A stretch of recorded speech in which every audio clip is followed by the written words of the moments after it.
Good morning, students. I hope you are very well at your home.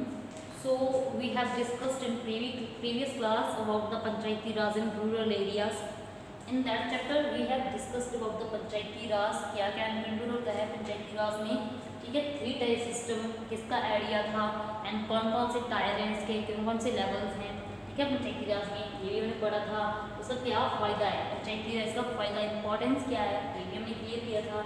Panchayat क्या होती है आगे, ठीक है, पंचायत क्या होती है, उसका सिग्निफिकेंस क्या है, उसका ऑर्गेनाइजेशन क्या था, इस पंचायत में और क्या क्या इंक्लूड होता है, ग्राम सभा, ग्राम पंचायत, न्याय पंचायत। देन हमने सरपंच के बारे में पढ़ा था, ठीक है, ग्राम पंचायत के बारे में पढ़ा था, पंचायत सेक्रेटरी का क्या इंपॉर्टेंस है इसमें, कौन होता है ये, उसके बारे में पढ़ा था। ड्यूरेशन के बारे में, टाइमिंग कितनी है पंचायती राज की या पंचायत की, वो पढ़ा था, 5 साल होती है। Then now we will discuss today about the functions of the gram panchayat. तो मैंने बताया था there are the 2 types of the functions that are done by the panchayati raj and that are done by the panchayat. Okay, number 1 is essential और compulsory functions, number 2 optional जंग voluntarily functions. तो first type के functions है, काम है, वो essential होते हैं, जरूरी होते हैं, मीन्स कंपल्सरी होते हैं पंचायत के लिए करने। ऑप्शनल जब वॉलंटरी में उनकी इच्छा पर निर्भर करता है, वो इच्छुक होते हैं वो करने कि नहीं करने, उनकी मर्जी पर डिपेंड करता है। अब कौन से काम है ये एसेंशियल एंड ऑप्शनल। सबसे पहले हम एसेंशियल के बारे में डिस्कस करेंगे, जो एसेंशियल के लिए जरूरी है, बेसिक है, कंपल्सरी है। तो number 1 construction and repair of the village roads, ठीक है, जो गाँव में सड़कें होती है उनको बनाना एंड उनकी रिपेयर करवाना, उनको मेंटेन करके रखना, that is responsibility of gram panchayat. Planting of trees, ठीक है, गांव में पौधे लगाने, जैसे हमारे गांव में आजकल पौधे लग रहे हैं। Construction and repair of village tents and tanks, ठीक है, तो विलेज में पानी का प्रबंध करवाना वहाँ पे, ठीक है ना, वाटर बॉक्सेस लगवाना, that is also responsibility of gram panchayat. Provide street lighting, तो स्ट्रीट्स में लाइटिंग प्रोवाइड करवाना। सैनिटेशन एंड पब्लिक हेल्थ का केयर रखना, उसके लिए डिस्पेंसरीज बनवाना, या क्लीन ड्रिंकिंग वाटर प्रोवाइड करवाना, मीन्स आरओ लगाना, that is also responsibility of gram panchayat. Number next maintenance of public places, जो पब्लिक प्लेसेस हैं, बस स्टैंड है, उसकी सफाई करवाना, उनकी रिपेयर करवाना, स्टेडियम है, कोई और रिलीजियस प्लेसेस हैं, तो these are the public places in the village and it is a responsibility to maintain them of the gram panchayat. Then collection of rents, ठीक है, रेंट्स जो किराया है, कर होता है, ठीक है ना, टैक्सेस होते हैं गांव से, जैसे फेयर लगता है तो वहाँ से फेयर पे भी टैक्सेस लगते हैं, जहाँ जो वहाँ पे आते हैं लोग उनसे टैक्सेस दिए जाते हैं, ठीक है। तो अगर कोई पशु मंडी लगती है उनसे रेंट आता है, ठीक है, तो ज़मीनों पे थोड़ा थोड़ा टैक्स लगाया जाता है, जो वो सब कुछ कलेक्शन करना की रिस्पॉन्सिबिलिटी है ग्राम पंचायत की। Then keeping records of births and deaths, कितनी डेथ्स हो रही हैं गांव में, कितनी बर्थ हो रही हैं बच्चों के, उनका सबका रिकॉर्ड रखना एंड उन्हें सर्टिफिकेट इशू करना, birth certificate, death certificate, that is responsibility of gram panchayat. Supply of good seeds and fertilisers, तो हमारे गांव में, हर गांव में सोसाइटी होती है, सोसाइटी जहाँ पे हमें सीड्स, बीज मिलती हैं, फर्टिलाइजर्स, दवाइयाँ वगैरह मिलती हैं के छिड़काव के लिए, ठीक है, किसानों के लिए, तो अच्छी क्वालिटी के प्रोवाइड करवाना, that is also responsibility of gram panchayat. Supervision of primary schools की सुपरविजन करना कि काम सही हो रहा है प्राइमरी स्कूल में या नहीं हो रहा है, आजकल तो पेरेंट्स कमेटी भी बनती है गवर्नमेंट स्कूल्स में। Welfare of the weaker section जैसे कि SC/STs हैं, ठीक है, ऐसी कैटेगरीज होती हैं, उनको उनका वेलफेयर करना, उनका भला करना, उनका कल्याण कराना, उन्हें एम्प्लॉयमेंट दिलाना, रोजगार दिलाना, that is the responsibility of gram panchayat. For example हमारे मनरेगा स्कीम है, वो वीकर सेक्शंस के लिए ही आई हैं, कमजोर वर्गों के लिए ही आई हैं।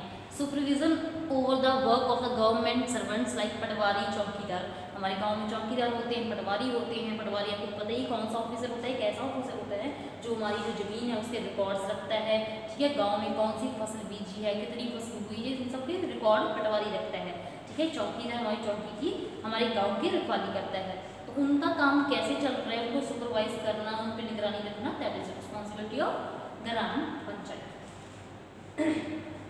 देन ऑप्शनल, ये बोले तो थे हमारे एसेंशियल जो कंपल्सरी, ये कंपल्सरी काम थे, करने ही करने हैं उन्हें, अब ऑप्शनल है या इच्छुक हैं, जो उनकी इच्छा पे निर्भर करते हैं, वो कौन से काम है?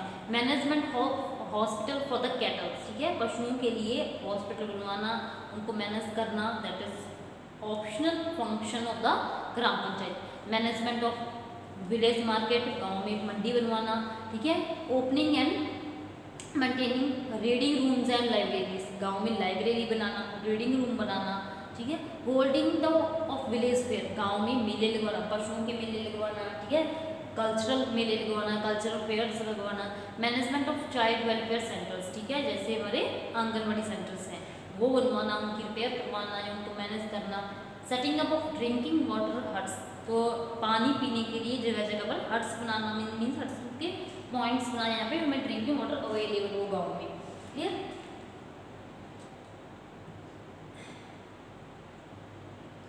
देन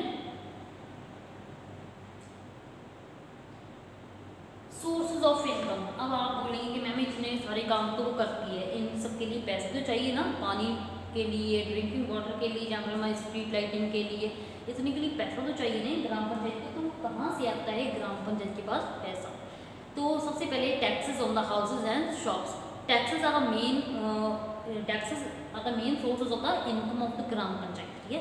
ग्राम पंचायत के इनकम का सबसे बड़ा सोर्स टैक्सेस ही है, ठीक है। Taxes on the houses and shops, जो हाउसेज पे टैक्सेस लगते हैं, शॉप्स पे टैक्सेस लगते हैं। फॉर एग्जांपल आपके गांव में कोई मेला है या फेयर है, तो उस पर वहाँ पे लोग आएंगे मतलब सेलिंग के लिए, ठीक है, जैसे आपके बंजारे आते हैं फॉर एग्जांपल, तो उनसे भी वहाँ पे रेंट लिया जाता है। Taxes on the fairs and markets, तो मार्केट जो आपकी होती है, पशु मंडी अगर लगती है, तो पशु मंडी में आपकी जब एंट्री होती है, वहाँ पर टिकट लगती है, 10 रुपये की टिकट काटी जाती है, पशु बेचने जाते हैं, तो वो सारा, अगर गांव में वो मंडी लग रही है, मार्केट लग रही है, फेयर लग रहे हैं, तो वो सारा ग्राम पंचायत की इनकम आती है। Fee from the registration of the sale and purchase of the cattle, वही बात है, अब जब मंडी में कोई पशु खरीदने जाते हैं या फिर लेने जाते हैं, तो वहाँ पे हमें एक पर्ची कटवानी पड़ती है, हम उसे लोकल लैंग्वेज में से पर्ची बोल देते हैं, लेकिन वो एक तरीके का फीस ली जाती है रजिस्ट्रेशन के लिए, अगर अपने कोई अपना पशु बेचना है या खरीदना है। Income from the sale of the public property, अगर आप कोई पब्लिक प्रॉपर्टी वो बेचते हैं, फॉर एग्जांपल गांव में कोई बेंचेस लगे हुए हैं या कोई चीज़ पुरानी हो गई है, तो उसे हम सेल करते हैं ग्राम पंचायत, तो उसकी जो पैसा है वो उनकी इनकम बन जाता है।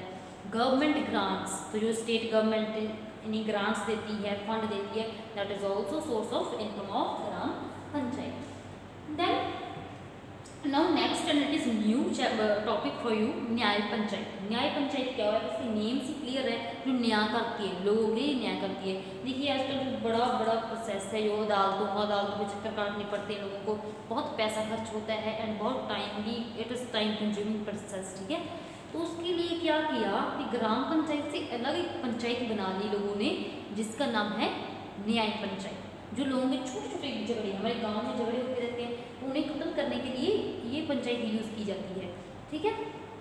तो इन एवरी विलेज, जहाँ कह सकते हैं there is one panchayat for the 3 और 4 विलेजेस, 3 या 4 विलेजेस के लिए एक न्याय पंचायत होती है, ठीक है। मीन्स 3 या 4 गाँव की एक न्याय पंचायत होगी। ना village panchayat elects a member of the न्याय पंचायत। न्याय पंचायत के जो मेंबर होंगे उन्हें कौन इलेक्ट करेगा? विलेज पंचायत। तो तीनों चारों गाँव की जो पंचायत होगी वही इलेक्ट करेंगी, ठीक है ना। जैसे फॉर एग्जांपल 4 गाँव हैं, तो हर गाँव से 2-2 बंदे ले लिए, तो 8 बंदे न्याय पंचायत के मेंबर होंगे। It deals with the minor and other पेटी क्राइम्स ऑफ अ विलेज, ठीक है। तो गांव में जो छोटे छोटे केसेस होते हैं, जैसे किसी ने किसी के घर पे चोरी कर ली, किसी ने किसी के बच्चे को मार दिया, किसी मारा पीटा, ठीक है ना। तो ये सारे जो छोटी छोटी बातों पर झगड़ा होता रहता है, उनको, उन क्राइम्स को उनको सॉल्व करना, that is responsibility of Nyaya Panchayat. For small disputes no lawyers are needed and these are settled quickly. ये जो छोटे छोटे हमारे घरों में, आस पड़ोस में जो भी झगड़े होती हैं, ठीक है ना, उन्हें जहाँ पे हस्बैंड वाइफ का झगड़ा, छोटा मोटा, ठीक है ना, या रिश्तेदारों का झगड़ा है, तो उन्हें वहाँ पे सॉर्ट आउट कर दिया जाता है। कोई लॉयर नहीं, कोई खर्चा नहीं, कुछ नहीं होता है, बस न्याय पंचायत का काम है उन छोटे छोटे झगड़ों को खत्म कर देना, ठीक है।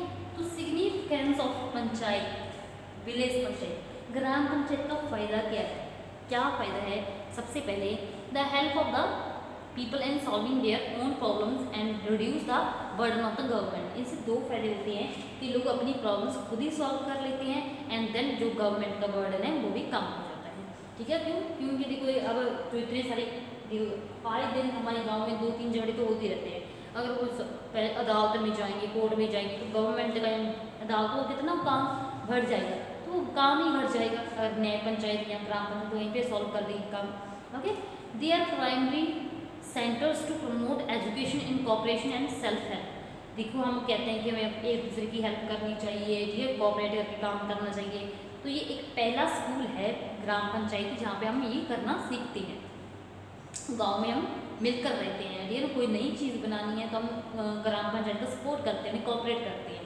तो ठीक है, कॉपरेशन एंड सेल्फ हेल्प की जो फीलिंग है वहीं से क्रिएट होती है हमें। They are the basis of panchayati raj. ठीक है, तो पंचायती राज का बेस है ये local self government, then state government, then central government. तो सबसे पहला ये बेस है, लोग पॉलिटिक्स में यहाँ से एंटर करते हैं, ठीक है, डेमोक्रेसी में यहीं से एंटर करते हैं। The help to establish democracy at the grass root level. ठीक है, तो ये विलेज पंचायत है जो ग्रास रूट लेवल पे, बिल्कुल लोअर लेवल पे हमारी डेमोक्रेसी को सेटअप करने में हेल्प करती है। ठीक है, क्यों? देखो गांव में क्या होता है, अगर ग्राम पंचायत होगी तो उसे इलेक्ट कौन करेगा? गांव के लोग करेंगे, ठीक है, वो वोट डालेंगे। Clear?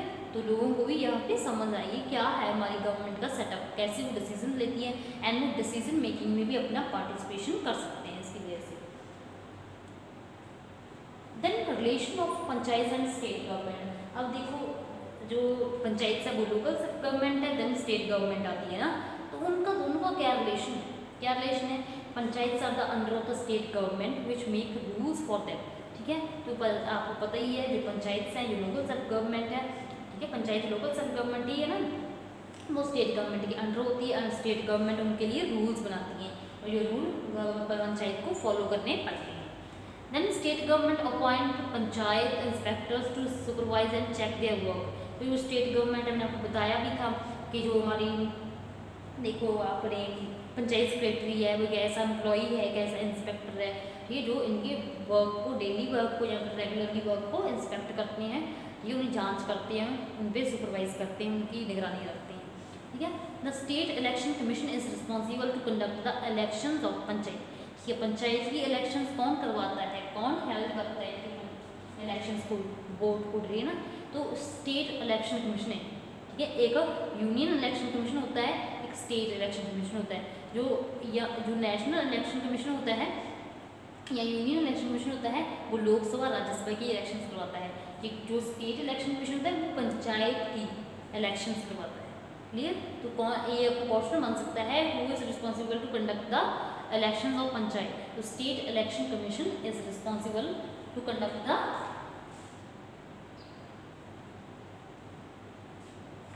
elections of the panchayat. So thank you so much, your chapter is completed.